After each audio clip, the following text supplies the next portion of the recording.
They say service is not what you do, but it is who you are. It is a way of living that you need to do to bring out everything that is in you. Thank you for joining us on a brand new episode of the Women Series, and where we capture developments and stories that impact women. The focus for the month so far has been the Women CEOs series, and we've spoken to brilliant CEOs on different subjects. Now, if you've missed out on either of the episodes, you can check for the previous episodes on our channel at www.proshareng.com/webtv. Today it's another beautiful day, another beautiful Wednesday, and I will be speaking to another brilliant CEO. According to her, she's not the CEO. She says she's the founder and the principal consultant. Yes, that's exactly who I'm going to address her as. I'm speaking with Tolilokpe Olorundero, the founder and the principal consultant at Must Run Communications. She is an advocate of customer-centric brand positioning for growing brands, and that's exactly why we're speaking with her today on how to be a customer-centric leader. Hello, Tolilokpe. Thank you for joining us today. How are you doing? Doing very well. Thank you, Ayomide, for finding me and bringing me here today. You're welcome. And how's work? Going well. Challenging as you can expect, but then we keep trying to please our clients and customers, so we keep doing the work. Very well said. Let's just go straight to the conversation for today. I understand that a customer-centric leader, or leaders, as I want to say, because I know we have like quite a number of leaders, are those who put the good of the organization ahead of their own personal gain. I think a good way to start is to ask about the new trends that are reinforcing the value of customer-centric leadership. So now, what are the new trends that are reinforcing the value of customer-centric leadership and business growth in Nigeria? Thank you, Ayomide. So the first thing is, it's not necessarily that organizations or leaders who are customer-centric put their personal gain behind satisfying customers. Leaders like that understand that the only way to get value in their business is to satisfy the customer. So it's not a mutually exclusive proposition where the customer is satisfied and the business also gets value. But what are the trends? What's happening now? Why are more people thinking that being customer facing and customer centric is the right way to go? Well, now there is now an abundance of information everywhere. Clients, customers, everyone really have access to information, unimaginable access that has never been before. The internet, as I keep saying, everywhere I go, has democratized access.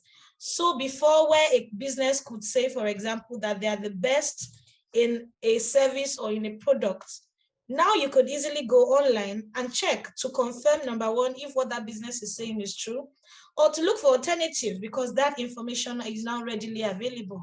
And you practically don't need to spend anything in quotes to access that information, because if you have your smartphone and you have access to the internet, you can easily find alternatives to practically all types of services or products. Right now, imagine where you had maybe thousands of people who had access to such information before now.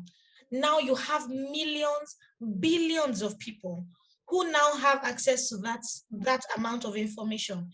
What it means is that choice is at the tip of a client or a customer's fingertips, is at their fingers, and so you practically don't have a choice as a business leader or as an organization to become more conscious of what your customers or clients are going to see, what their experiences are going to be. And so it then requires that you design your entire process from product development to product engagement or user experience.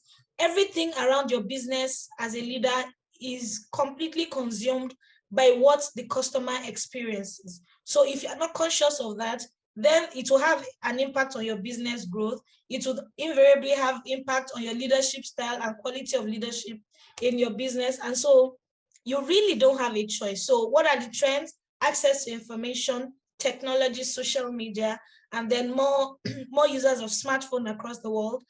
And then, of course, the entire world's population, right? The more people that we have in the world, the more people that you have who now have access to information that they never had before, and the more informed people are about the choices that they have in choosing to do business with one brand or another.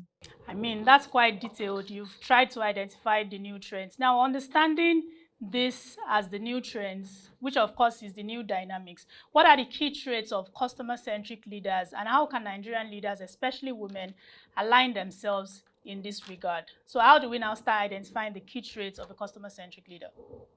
Well, so two things. A customer-centric leader, number one, must focus on the quality of product or service they are delivering.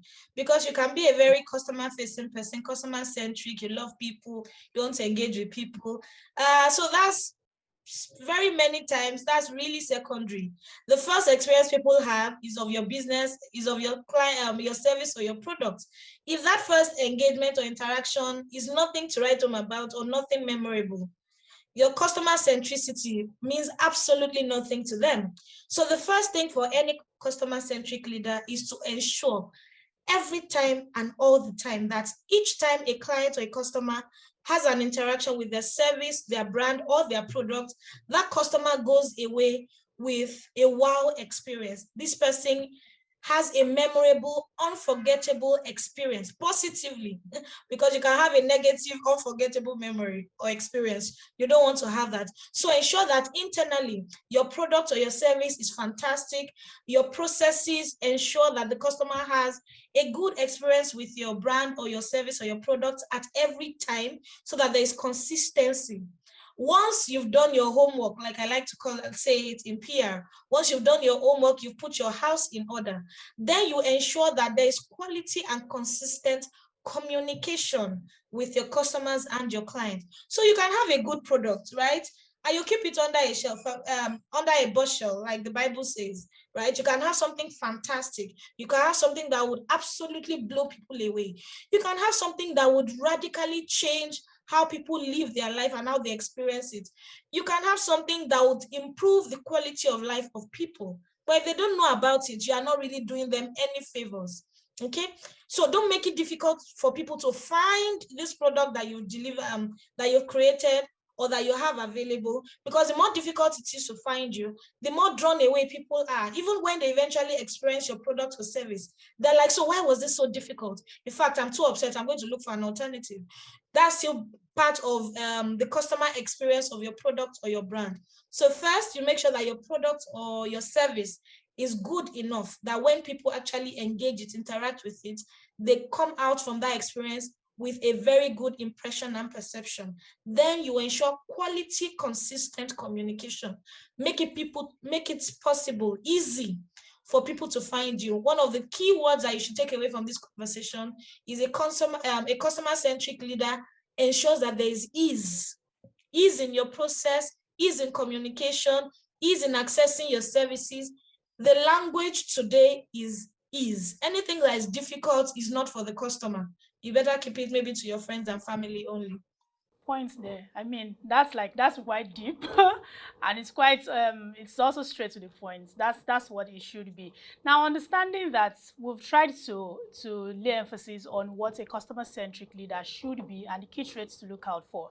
Now, it is one thing to be customer-centric, and it's another thing to try to create value. So how can brands begin to balance being customer-centric and creating value for the market they are serving amidst a competitive business environment? The first thing, well, like I said at the beginning, there is really no difference. There's no distinction.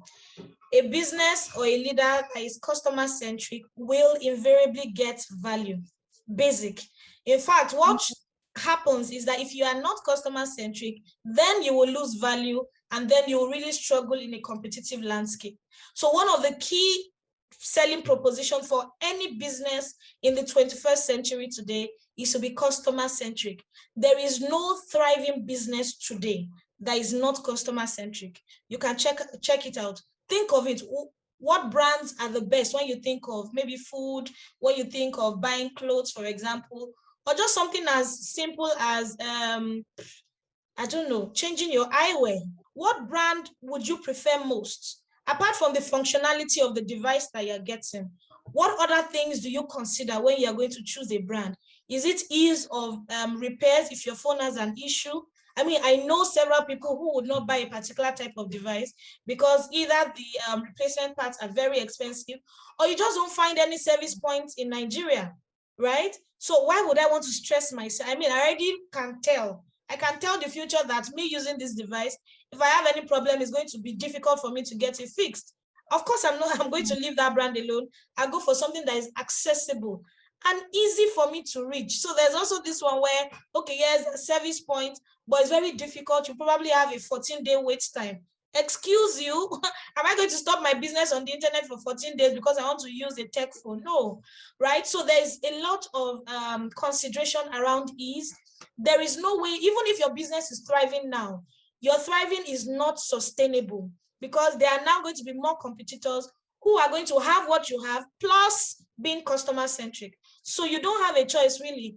If you like to stay behind the doors, you don't want people to know you, you don't want, oh, let them, you just focus on, oh, we have a fantastic product. You don't care about customer service. You don't care about proper communication and consistent communication, exploring multiple channels to reach your different customer audiences.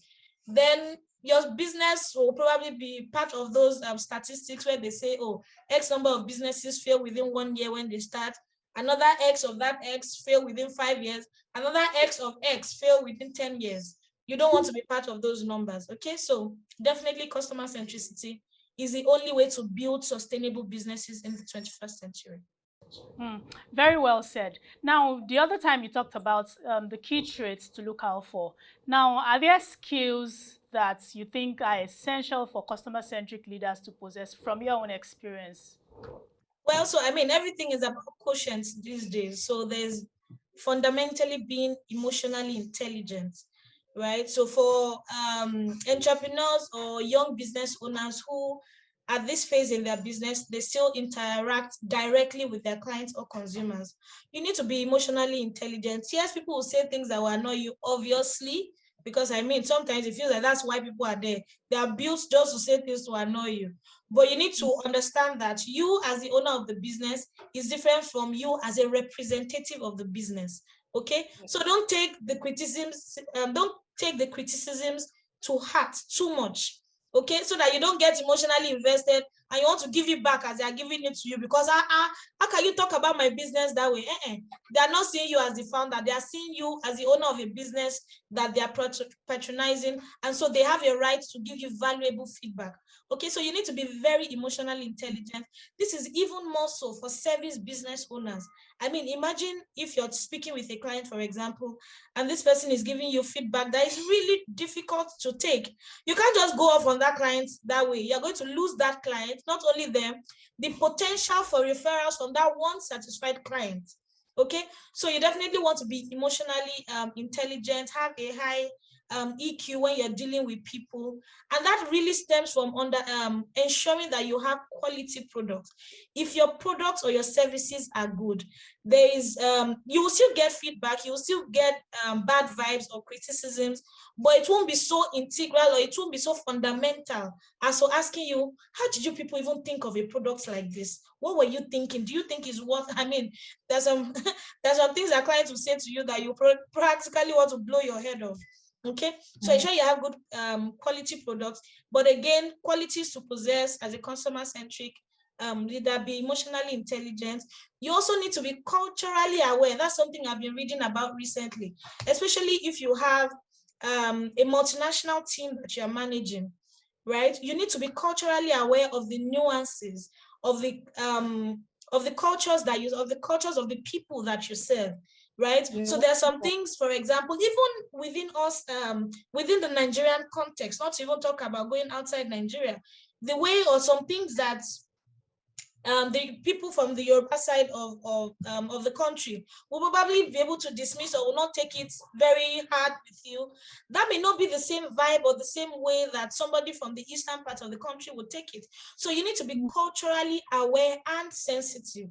Oh, don't say, oh, it's because my business, I'm a Yoruba person, that's why this person is coming at me this way. No, businesses don't have any tribalistic affiliations or identity. Business is business. People want to do business. They want to engage with products that deliver value to them. essentially, honestly, all customers are selfish. If I want to buy a product, it's not because, oh, this person is from my side of town, that's why I want to patronize and no. Is this going to serve my need? So I'm interacting with a product primarily because I have a problem. If your product is going to meet my need and solve my problem, I don't really care who you are, right? It is upon interaction and then I begin to look for things that are not lost. Okay, now I'm satisfied, or now I'm not satisfied. So who is the person behind it? How are they doing? How could they send a message like this? How can you say, hi, ma'am, and I'm paying you 20 million naira? Hi, Ke. You should treat me very well, oh, right? I mean, that could pass for maybe a Western audience, but here in Nigeria, you know that if I'm paying you big money, there's a way I expect you to interact with me. So you need to be culturally aware and sensitive. Very well said. Now I'm sure that there are some women or some, let's just say, women-led businesses or women-led organizations that have tried to work out this over time. So from your own experience over time, like from the Nigerian market, are there examples of these kind of people? I mean, the women-led businesses that have demonstrated high value for customer centricity. Well, so I mean, obviously, I'm biased towards our clients as Muslim Communications, and for some very interesting reasons, we have a good number of women in our portfolio, and I would say that they've shown very good example in interacting with their clients and also us as partners with them, Yeah. in demonstrating their understanding of the importance of managing clients, managing customers, and then also being customer centric. We have an executive brand client, Dr. Ado Okupe, for example, who is a lecturer at LBA, sustainability lecturer at Lagos Business School, and also a senior advisor at Red Clay. I mean, one of the things that demonstrates your understanding of the needs of your clients or customers is that because you know their pain points and their needs, you then try to look out for things that will benefit them beyond the products or services that will give you direct financial returns. For example, Dr. Ad, one of the things she started this year is that she had realized that there's a lot of gaps in the tourism industry in West Africa, not just Nigeria, right? Where everybody's trying to recover from COVID, the tourism industry is really struggling. And so she decided to start a roundtable series, the West Africa Roundtable Series, for example, 5 editions, fully sponsored by her clients. And she's been able to do this, just providing ideas for people, creating a platform for collaboration amongst industry professionals. And that's just one of several examples. We have other women-led businesses as well. Dr. Lab Brown, for example, of Flying Doctors Healthcare Investment company. There's Mo Dele, who is the lead co-partner at Varsity Legal, also creating opportunities to give back to their customers or their customer community.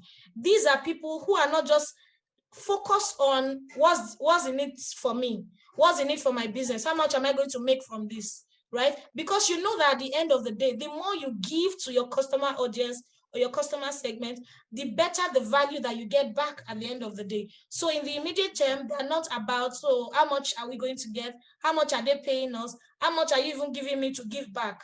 Right? Or, oh, until we get a sponsor that's going to give us money, we're not going to produce an event. Those are the things that make these women stand out. And then, of course, there's myself as CEO of Mosron. Very well said. No, now you just admitted that you are the CEO. Beyond Mosron, really, there's also Nigerian Women in PR, which is a social impact independent organization that we founded in 2019. It's fully self-sponsored by myself and contributory support from Muslim Communications, 100% funded by the organization and myself. And all we are doing is to give back. We understand that our industry is aging, right? No young blood coming into the public relations profession in Nigeria. We've created programs that we've delivered in higher institutions in Nigeria. We realize that the older generation are somewhat cut off from the younger generation coming. We've delivered a reverse mentorship program. We've delivered annual events, all funded by us, just so that the industry that we are a part of can also develop. Because I believe very strongly that whatever industry, and this goes for everybody really, whatever industry that you're a part of, the better understood and appreciated that industry is, the better value all players in that industry will get. So it doesn't make sense for, oh, I'm okay, they're paying me well in my own space, so let me just maintain my level and let them keep paying me. No, because guess what you think they're paying you well now, you can get more if people truly understood the value of the work you were doing as part of an industry. That's just a good way to end today's conversation. And all I can take out from this conversation is noting that there is only one boss, which of course is the customer. And the customer can fire everybody in the company from the chairman down to the least person in the company. Simply by spending their money somewhere else. Thank you, Tolulope, for being our guest today. It was great speaking with you. Thank you for having me, Ayomide. You're welcome. So let's keep the conversation going. If you've got questions, you've got comments, I mean, anything you'd like to say, even if you want to reach out to Tolulope yourself, you can reach out to me first at ayomide.ogutoye.proshare.com. Tolulope, would you like to call out your contact address? So I'm active on social media, Twitter and LinkedIn. Twitter, yes, even though there are interesting things happening in Nigeria. I'm at Tolucoms everywhere online. It's very Yeah. easy to reach on LinkedIn and Twitter at Tolucoms. Yeah, very well said. To watch more of our videos and read our news stories, log on to www.proshareng.com. Follow us on all our social media platforms showing on the screen. Once again, thank you for watching, and I'll see you in the next episode.